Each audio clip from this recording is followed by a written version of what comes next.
Some of the biggest issues I see when I'm coaching are wave manipulation and dodging skill shots. I'm making this video to try to use some of the information I imparted to one of my students to really focus on those topics. So here we have a gank coming in, and what you can see is the enemy bot lane is completely overextended. We're going to focus on the Vayne here. The Vayne is the platinum AD carry student I have. So they get the kill on the Xayah, they get the kill on the Alistar, the gank goes great. But the problem is what we do in response to the gank. If we watch, what we end up doing is we try to shove the wave out. But by shoving the wave out, you're pretty much guaranteeing that the enemy bot lane will catch the whole wave.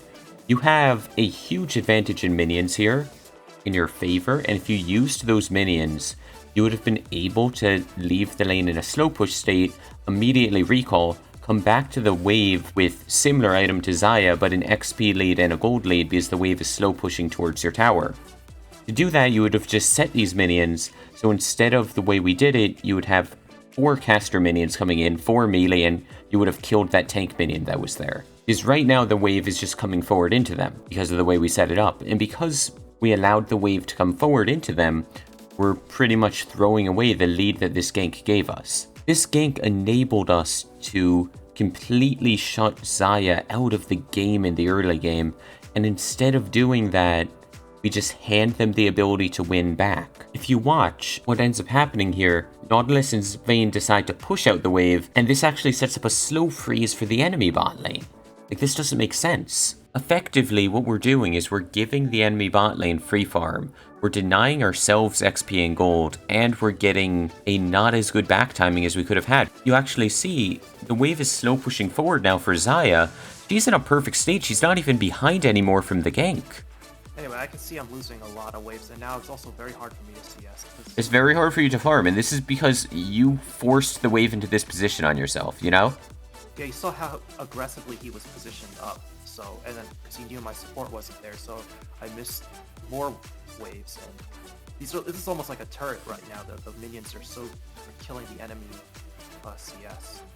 Yeah. Yeah, okay, I get it. So that one thing, like, you guys won the lane, and instead of winning the lane off that, you guys actually got behind in farm. And that's all from wave manipulation.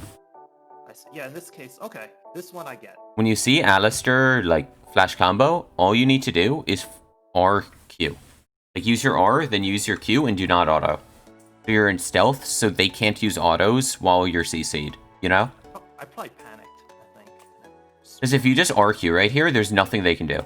Yeah, they can't hit me. And then, instead of you just walking in a straight line away from them, you see how you can just, even in this position that you get into, you should RQ, but then instead of walking this way, you should go this way. With, like, R, Q, go this way and keep your stealth on for 1 second, and then turn on to Xayah. You want to be going this way with your stealth. So you want to walk this way, and then you want to stealth. This is assuming you mess up and don't get it off before your W's, you know? So you walk this way, and then you tumble in the second arrow. You see that? You throw them off. So you walk in this direction, then you tumble this way, because Nautilus is going to be able to turn on Xayah. Yeah.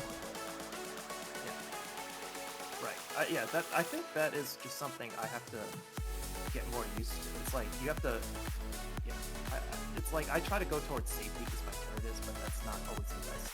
That's not correct, because you use 5 of your autos here onto Alistar during his ultimate. But if you get even 1 extra auto on Xayah, you would have just killed her. Well, I guess 2 extra autos because she has heal up. Is you give them enough time for Alistar combo to come up again. Can we go over that thresh hook? So that's what I was talking about. I get hooked a lot. So I guess in this case, look, where should I guess I didn't want I mean, actually, this Q makes no sense. The Q you use. Like, look. You use E. He doesn't have flash up. He only has Q up, right? You E the Thresh. But there's no reason to E the Thresh in this timing. Like, literally just no reason. You should E Draven. And then you tumble into the hook. Yes. But if you just stay calm and don't use tumble at all, you wait a second, you don't E here. Instead, you just E Draven away. You just wait and you auto. You just keep autoing right now. Keep autoing. you had time to just, like, queue this way and keep autoing Thresh, you know? So the only way this hook is going to hit you is if you let it hit you. Like, if you E-Draven away and then use this space you create on the right-hand side of the hook, there's no way you can get hit. You see that?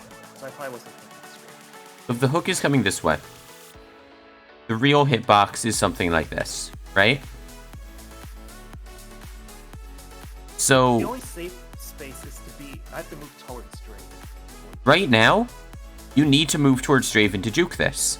But you can't really move towards Draven because Draven's auto range is going to roughly here right now. Right? This is Draven's auto range. And Thresh was here, right? Draven is here. Vayne E will knock Draven back to roughly here had you used it, right?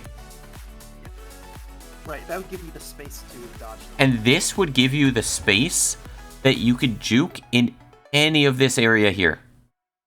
But you really should just walk for this juke because this hitbox is on the very edge of you. If you just walk straight to the right, remember what we talked about? If you walk straight to the right here, is there any way this is going to hit you? Instead of walking down and into it. Because right now you're walking kind of like this, right? And then you use tumble to the left. But, like, that doesn't make sense because you're on the right-hand side of the hook, you know? But this is what I mean, like, it's not that your reaction time is bad, but you're not planning out against the skill shots accordingly. So you end up needing to use both of your summoners here. And I'm sure this is going to hurt you later because you have this wave slow pushing in, you know? Yeah, now I'm gonna get denied. And So, they know in my- theory, if they're good, again, if this was higher elo, you get the wave frozen on you and you can't farm for the next 3 minutes, right? Yes. Let's see what happens. Draven just shoves the wave to your tower. Right? If this Draven was good, he freezes this wave on you, lets it come here, like right here or so. And there's really nothing you can do about that in your position, you know? Yeah, that's when I have those games where the enemy has like ADC, an ADC has Lucian, and I have like 30. Mm-hmm. I've been in that situation before. It doesn't happen often, but at least at this elo. Yeah. But it's like, that's the sort of thing that can happen to you.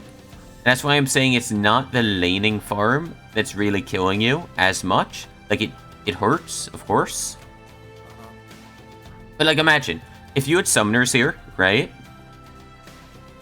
Don't you think that with the heal or a flash, you probably would have ended up killing both of them? Yes.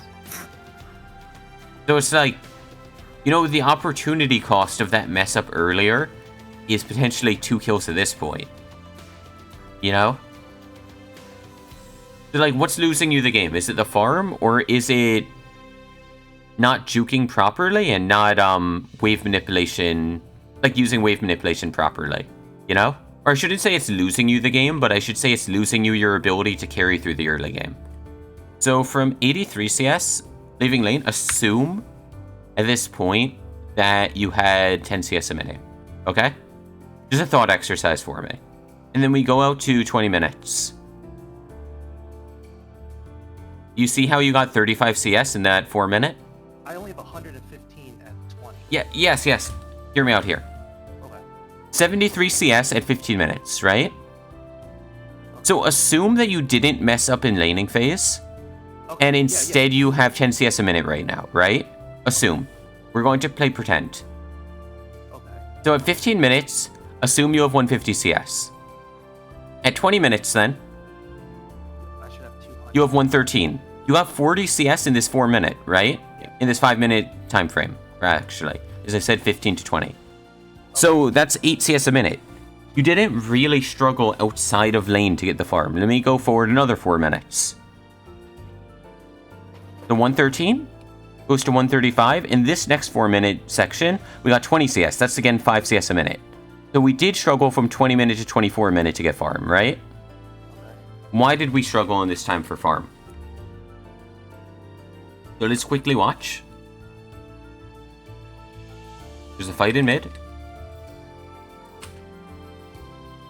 And you guys just all die to this combo? Yeah, you do. Okay. And, oh, so sad, this wave. Because this fight is taken, you guys lose this wave, right? The wave in bot? But when do you know that you need to go bot soon? Let me ask you that question. You or someone else on your team needs to go bot soon. Well, Darius is fed enough that he can deny the Baron, right? Okay. Look at the position of the game. Everyone else on your team is fed, and you just need one more item, right? Okay. You know even out here that you're going to need to go bot on the next wave. So, when you chase on the Thresh, when you chase on this, it's okay. But at this point, stop chasing. You're squishy. Darius maybe can tank the combo.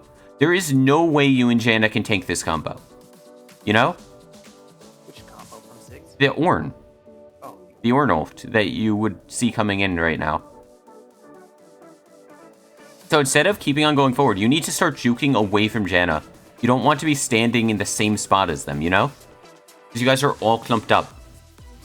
And you need to go bot soon. So why not just walk down, help him finish Thresh, and then head down to this wave? Right? Because Draven will die. Thresh will die to you if you come down a bit. And then you're not giving a free kill to Ziggs for no reason. You're helping him finish Thresh, and then you're going to collect the bot wave, right? Yeah, you're correct. You know, you're absolutely right, and you just make it sound like it's just my bad decision making. I think, which probably is what's going on. I mean, it is just a bad decision. You're positioning on top of Darius and on top of Janna. If you're ever clumped up against an AoE composition, it makes no sense. And if you're not thinking about the waves that are coming in when you're going for a fight, you're not planning the times around the waves that you see in the map, like, you're giving up so much farm for no reason. Like, this was a kill and gold in bot lane that you guys lost. Now, because it's slow pushing in, you know, like, 2 minutes forward from now, their team is going to get so much farm when this is crashing, right? So if 1 minute and 30 seconds from now you guys force a fight, it will deny them this wave. You understand that? But instead of them needing to force to deny the wave, you guys forced on them, and then, while the force was fine, you guys kept chasing. There's no reason to keep chasing in that timing. I think misplaying the wave manipulation in the lane and then not understanding what the waves mean inside lane is like crippling you right now, just to be honest. It's not that you're terrible at last hitting, it's that you don't understand wave manipulation yet. The problem I've personally noticed from most people when I'm coaching them is they see issues, but they don't see what's actually going wrong. They'll see like, oh, I missed a creep here, or oh, I could have flashed this combo. They don't think like, oh, I messed up the game by not recalling on this wave, or I shouldn't be here, I should be in this lane at this time to set up the wave for the fight that's 30 seconds in advance, you know? No one in low elo, for the most part, understands the macro of the game. They more just understand the micro. And then, like, over the course of maybe a few thousand games, they start learning the macro from brute force. And what coaching really does is it speeds it up by a ton. Yeah, definitely. I think this is really, really great. I'm being totally honest. I think this has been very, very helpful and eye-opening. So I'm really happy that we did this. Yeah, no problem. And if you do think of any questions, just feel free to message me on Discord anytime, okay? Have a great day and good luck if you play more, okay? Okay, great. Thanks. Thank you. Bye.